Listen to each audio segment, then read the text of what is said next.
this is Matt on Comics, and this is my review of Thor: God of Thunder, the God Butcher. This covers 1 to 5 of this run, uh, and it is basically two parts. You've got the God Butcher, which is 1 to 5, and then you've got 6 to 11, which is God Bomb. Um, these books are written by Jason Aaron and penciled by Esad Rissick. Um, and for the first issue, Dean White does the colouring, but from 2 onwards, it's Eve Svorcina.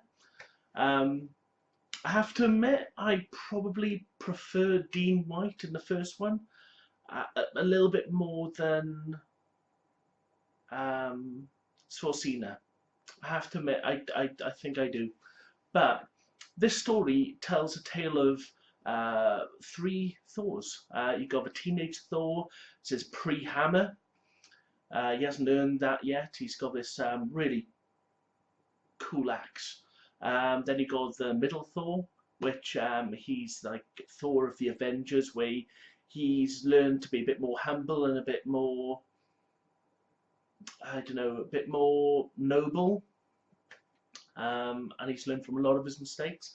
And then you've got the third Thor, which is the All-Father Thor, King of Asgard, coming to the end of his days, really, with a lot of regrets, a lot of victories, a lot of defeats.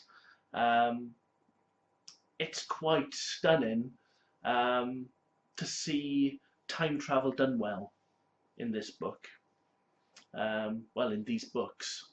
It is just wonderful. And of course, the only other Marvel time travel I've read is Age of Ultron, which was just shit. And I find time travel being such a lazy tool. Used a lot in the X-Men books, and that brings me to Days of Future Past. But yeah, but this is done so well, and everything about the time travel aspect of this is just wonderful. You can see Thor when he's battling frost giants as a young man. Then you see Thor in his middle ages. Well, not middle aged. I'd say my 30s, the equivalent of 30s in God years, which is probably about like 1,000 years or something. You see him answering the prayers of a woman, well, a small girl on a drought-ridden planet, and of course, which brings him to wonder where they go, why their God's answering these prayers. You know, it's what's happening, and of course he goes in, and like the first time, he discovers a dead God. And it kind of gives him flashbacks to what's happened before in his young life. And it of course sets him on like a pilgrimage to Omnipia,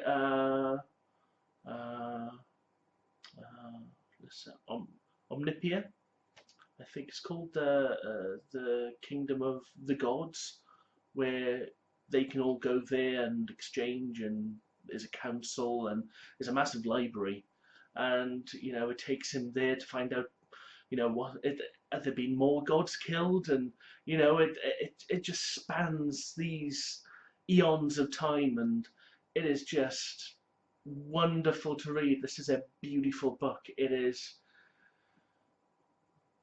I can see it be. It's the only Thor book I've read, but I can see it being probably the best.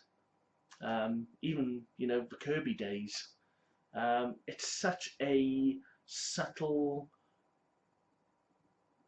beautiful plot with gorgeous artwork to back it up.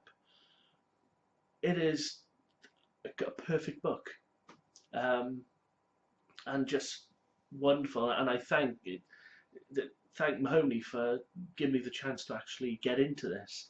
You know, it's absolutely wonderful.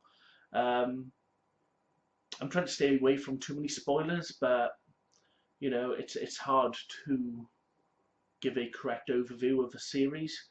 But you see Thor at his strongest, at his weakest, at his most vulnerable, and at his most noble in this book and the subsequent books that follow. It is just a masterpiece. Which brings me to scores. Out of 5 for artwork, of course, and out of 5 for content. For artwork, I give it a 5 out of 5 because even with the change of colorist, it is still gorgeous. And for content, it's everything that's good about a storyline. It's engaging. It makes you crave to read the next one. It is out of this world.